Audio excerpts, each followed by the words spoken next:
CBS News campaign reporters Nicole Sganga and Adam Brewster. Nicole is joining us from Nashua, New Hampshire, and Adam is in Des Moines, Iowa. So, Nicole, let me start with you. First of all, what did voters there in the Granite State have to say about what they saw from the candidates at the debate?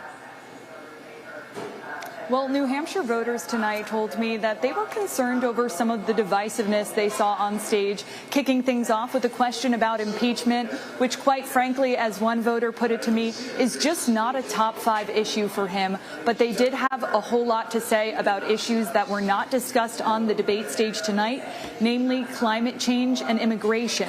Things voters were excited to hear about. Foreign policy.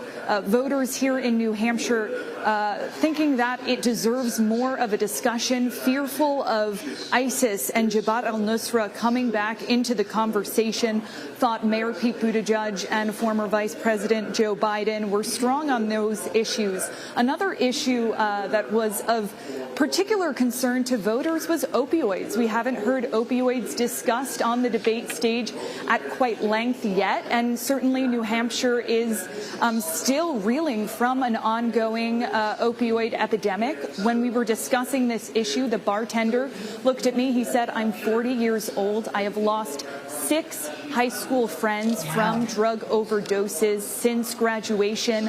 I was part of a small class of 200 people." The other issue that really hit hard with voters tonight was gun control and guns in general. I'm standing in Nashua, New Hampshire. It is just 10 miles away from Pelham, New Hampshire, where there was a shooting that occurred at a church over the weekend, probing state and national interference at a wedding where both the bride and groom were shot. So of certain concern to people who were discussing that local issue amidst a larger conversation about guns, Elaine. All right. Adam, let me ask you, where you are there, what did voters there in Iowa take away from tonight?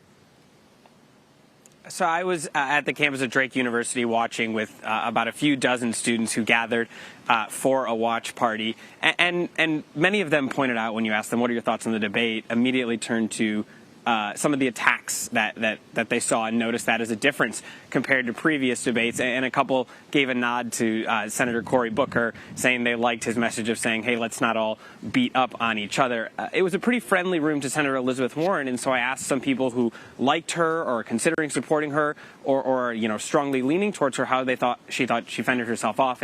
And many of them unanimously said that they thought that she did a good job and that it showed poise. It was a friendly room for her, but they thought she handled herself well. All right, Adam Brewster and Nicole Sganga, thank you very much. Let's take you back